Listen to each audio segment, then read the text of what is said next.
Hey guys, it's Melissa with Awaken Your Inner Awesomeness. I want to talk to you today about dealing with difficult people or difficult situations. We all have people in our lives who seem to push us. I know there's a particular coworker for me that pushes my buttons. I know that there are certain family members who can do the same. And there are past situations that have happened in my life that have pushed my buttons. What I wanted to talk to you about is how to deal with that, because there's something that you really need to understand about people and situations that seem to come against us and cause us to get irritated and frustrated. Those things aren't happening by chance or by accident. We have people and situations like that in our lives because they're trying to teach us a lesson. There are several things they could be trying to do. Number one, sometimes they are kind of like our mirror, and they're reflecting back to us the qualities in us that maybe we don't like and that we need to change. Or they could be teaching us other things, like maybe how to set proper boundaries and how to stand up for ourselves and how to speak our truth. Because oftentimes it's in those situations when you have to stand up for yourself, stand up for your belief, or you have to try to teach someone else, this is not how I want to be treated, and that's having a healthy boundary. But we don't always see that lesson. What we do most of the time is get aggravated, get mad, get upset. We let our emotions out. So, I don't know, you might cry. I know people who when they get mad, they start to cry. It's not that they're sad, they just get so angry and frustrated that it makes them cry. So maybe you have that kind of reaction. Or in my case, sometimes I just explode. I'm a pretty patient person, but when I get pushed past my limit, I'll just explode. Or that's the way I used to be. I have to say that I think that I'm better about that. I know I'm still probably need a little work there, but I realize that and I'm working on that, and it's fighting genetics on that end because, I'm a Taurus and I don't know, we're kind of passionate people, so I'm always having to try to learn how to control the emotional outburst. And I think I've gotten much better at it. But those kinds of situations used to cause me to do exactly that. I would just have an emotional outburst and get mad or get pissed off and just react. And that is not what we should be doing.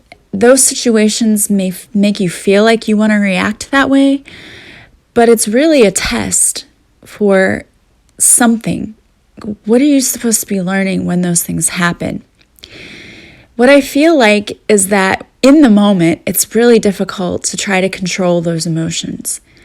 But if you take a step back and look at the people who are in your life, and look at those who are, I would consider to be like, I don't want to say enemy, but they're people who test your limits, who are constantly causing you conflict.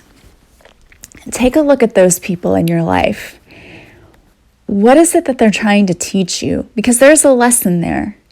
And for some people, it might be the same thing over and over again. It's just we haven't learned the lesson, so we have to keep coming up against them. But there's some kind of a lesson. I think sometimes the lesson is as simple as putting up that boundary and saying, look, you're not going to treat me this way. But doing it in a way that you're not exploding on them. Because that's, I think, when we lose our cool and we get upset like that and start yelling or cry or whatever you do, you've lost control and you've lost your power.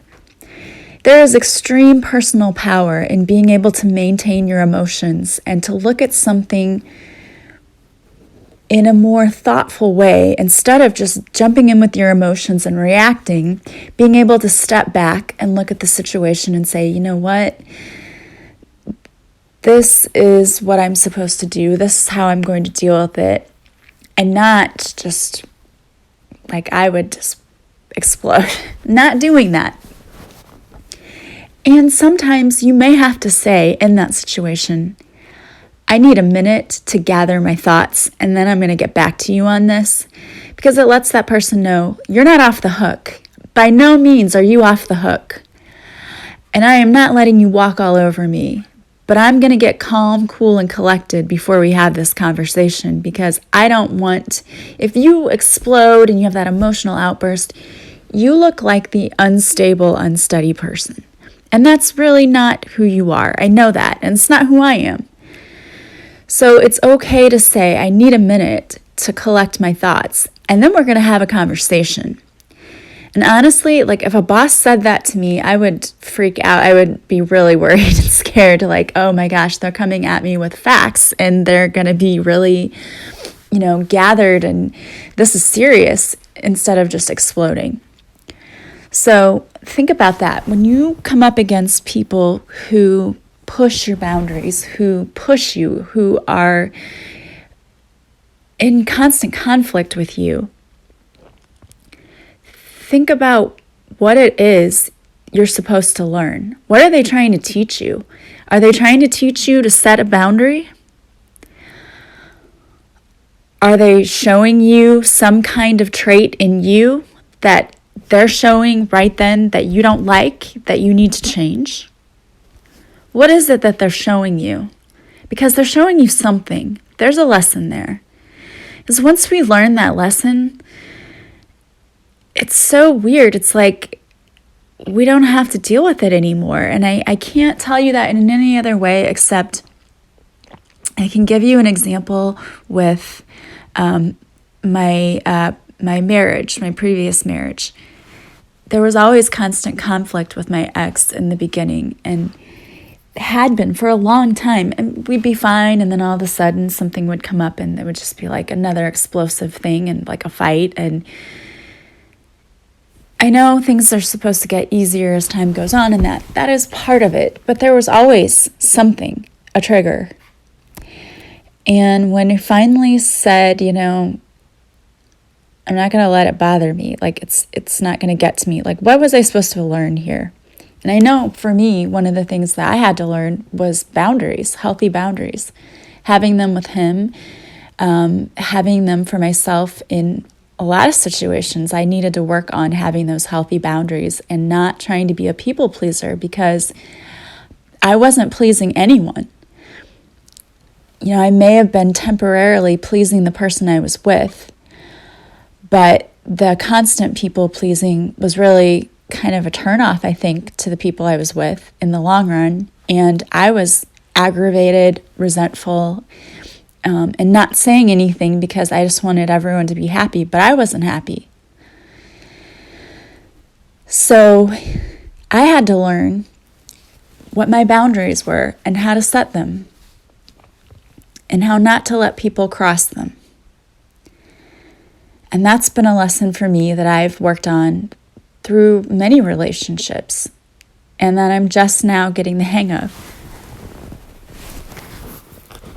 Another thing that I'm having to learn how to do is not to be emotional, to speak my truth so that I don't have to explode on people because I haven't held it in. And, it's like the straw that broke the camel's back. It's not like that anymore, because if I'm honest with you and I'm telling you how I'm feeling, I don't have to do that anymore. I don't have to feel like this is the final thing that just made me snap and now I'm yelling, because I'm not letting you put all of your little things that are irritating. I'm not letting you do that anymore, because I'm setting my boundary. So there are a lot of things that these lessons could be teaching us, and it's different for everybody. Everybody's going to have a different lesson. Another thing for me is being secure in who I am and having an attitude of like, this is me, and if you don't like it, too bad. That's too sad for you. I'm who I am, and I'm happy with who I am, and I'm proud of who I am, and I don't care if you like it or not.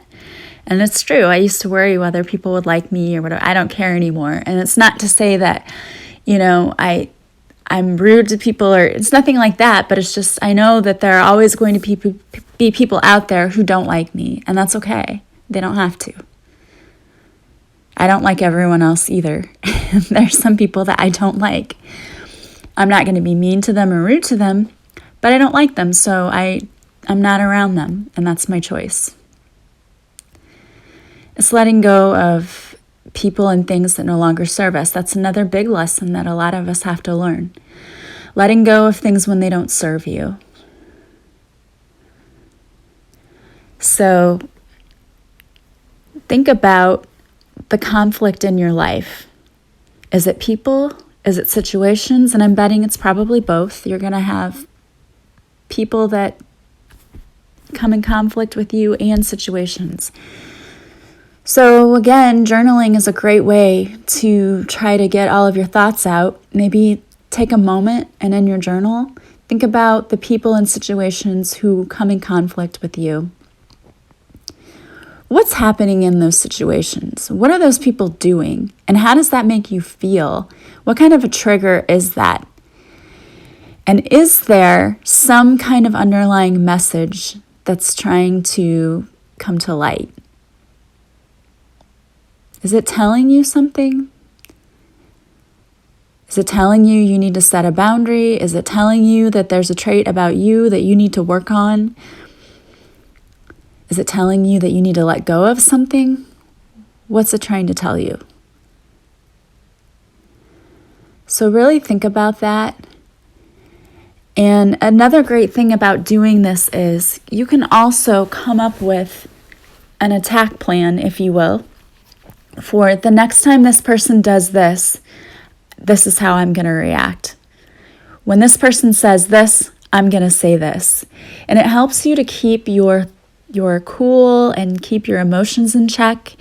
And then you're coming at this from an angle of thoughtfulness. And so you're not just on the defensive all the time. You're prepared. It's like saying, hold on for a minute, let me gather my thoughts, and then we're going to talk about this. Because if you do it ahead of time, if you know what those triggers are, if you know what people are going to say to you or what they're going to do to you, then you already have planned how you're going to respond to that. And that's only going to help you out because you can do it in a more thoughtful way and not a knee-jerk way where you're just going to react. And your outcome is going to be so much better because seriously, when we just explode and are emotional, we look like crazy people.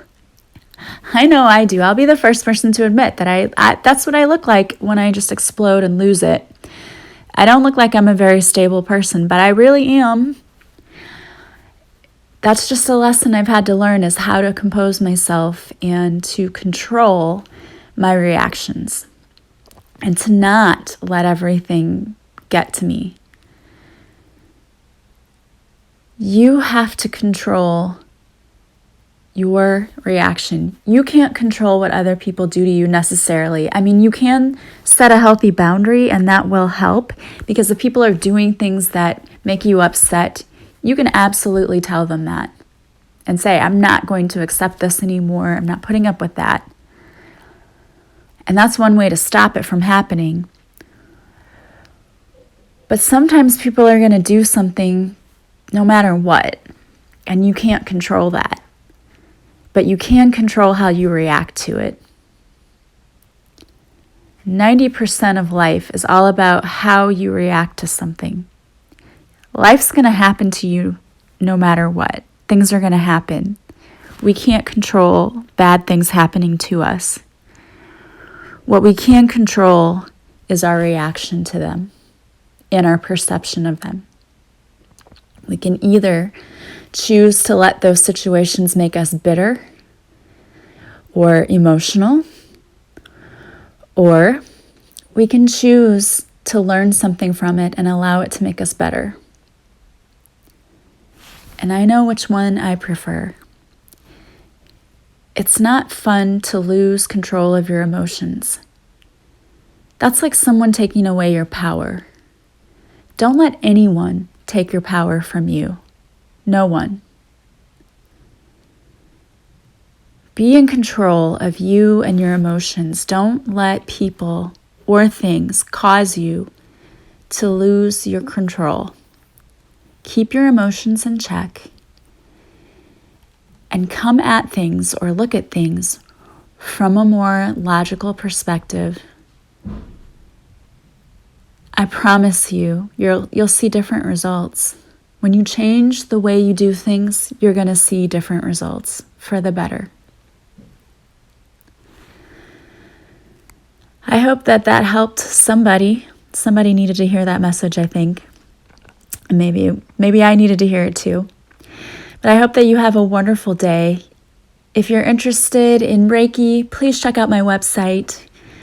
Also, A Purposeful Pilgrimage. I've been adding some new things to the resources. I'm really excited about this. I think it's a wonderful program and you will benefit greatly. Check it out. It's on sale right now. There's a fall special, so it's 40% off. It's only $52 for membership, and you have that membership for life. And I will, again, be continuously adding things to it. So there's 22 daily lessons right now.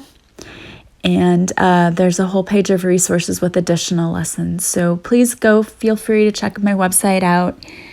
Check out the Purposeful Pilgrimage. It will change your life.